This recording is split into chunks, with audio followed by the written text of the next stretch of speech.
Sementara itu di Indonesia, para mahasiswa berupaya menduduki kantor perwakilan Singapura di Indonesia. Namun semua usaha itu sia-sia.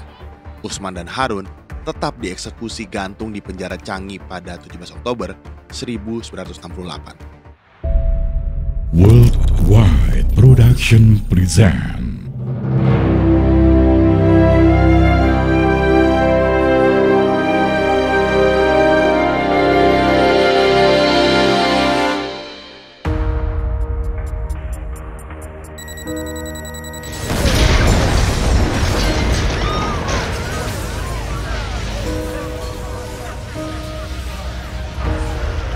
Kopral 2 Harun Thohir bin Mandar dan Sersan 2 Usman Janatin bin Haji Muhammad Ali, prajurit Korps Komando Operasi atau KKO, terlibat peristiwa pengeboman di gedung McDonald House di Orchard Road, Singapura pada 10 Maret 1965.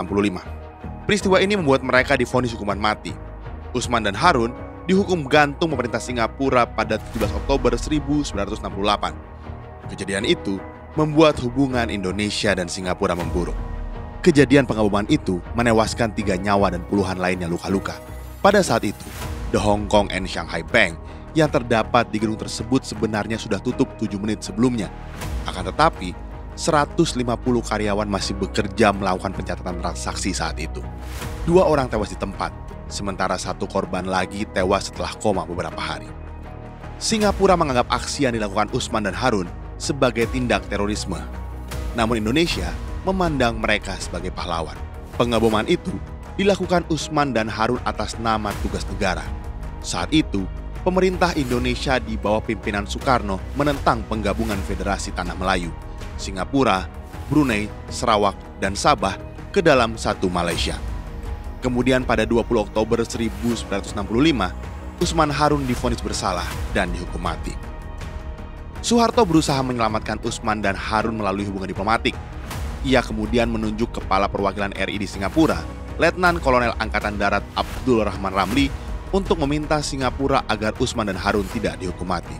Namun, pemerintah Singapura tetap tegas berupaya menghukum mati keduanya. Bahkan Soeharto secara terbuka meminta kepada pemerintah Singapura untuk mengubah keputusan tersebut. Pemerintah Singapura merespon permintaan itu dengan mengatakan akan mempertimbangkannya. Akan tetapi 10 hari kemudian, Singapura ternyata tetap akan menjalankan hukuman mati Usman dan Harun. Peristiwa tersebut membuat hubungan kedua negara menjadi renggang. Pemerintah Indonesia menarik seluruh staf kedutaan Indonesia. Kapal-kapal milik Indonesia pun membawa pulang warga negara Indonesia dari Singapura menjelang eksekusi mati dilakukan. Sementara itu di Indonesia, para mahasiswa berupaya menduduki kantor perwakilan Singapura di Indonesia. Namun semua usaha itu sia-sia. Usman dan Harun tetap dieksekusi gantung di penjara Changi pada 17 Oktober 1968. Meski sempat terjadi ketegangan setelah Usman dan Harun dieksekusi, upaya perdamaian 2 negara bertetangga ini tetap dilakukan. 2 tahun setelah pemberian hukuman mati kepada Usman dan Harun, Perdana Menteri Singapura Lee Kuan Yew berkunjung ke Indonesia. Menurut Ramli, pada waktu itu Presiden Soeharto mengajukan syarat jika Singapura ingin memperbaiki hubungan dengan Indonesia. Salah satu syaratnya adalah Perdana Menteri Lee Kuan Yew harus berziarah ke makam Usman dan Harun di Taman Makam Pahlawan. Soeharto meminta Lee untuk menabur bunga di makam kedua prajurit marinir tersebut, bukan meletakkan karangan bunga di kaki tugu makam seperti layaknya tamu negara lain yang datang ke Taman Makam Pahlawan Kalibata. Ini syarat yang tak lazim, namun entah dengan pertimbangan apa, Perdana Menteri Lee Kuan Yew setuju meletakkan karangan bunga di makam Usman dan Harun, ucap Ramli dalam pernyataan tertulisnya di buku Pak Soeharto and the Untold Story. Setelah kejadian tersebut, perlahan tapi pasti, hubungan Indonesia dan Singapura pun berangsur membaik. Tetapi pada tahun 2014, hubungan Indonesia dan Singapura kembali tegang. Hal ini disebabkan pemerintahan Singapura mengkritik keputusan pemerintah Indonesia perihal penamaan salah satu kapal perang milik TNI AL, Fregat, yang baru dibeli dari Inggris itu dinamai KRI Usman Harun. Singapura keberatan karena menganggap Usman dan Harun adalah teroris yang meledakkan gedung di Singapura, maka pantas dihukum mati atas perbuatannya.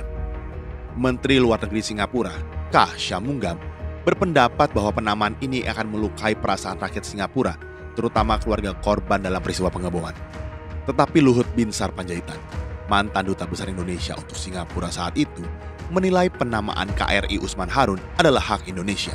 Keputusan Indonesia sebagai negara yang memberikan penghargaan bagi pahlawannya adalah hal yang wajar.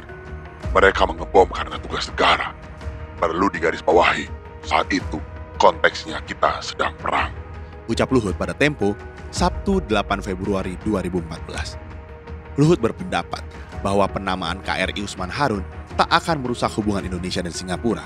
Dia menilai masyarakat kedua negara tak lagi mempersoalkan peristiwa pengeboman pada 1965 tersebut. Luhut pun menyatakan, penamaan KRI dengan nama KRI Usman Harun juga tak layak dipergunjingkan oleh Singapura karena berada di teritorial Indonesia. Singapura sangat berlebihan, Ucap Luhut yang menjabat sebagai Dubes Singapura pada tahun 1999 hingga 2000.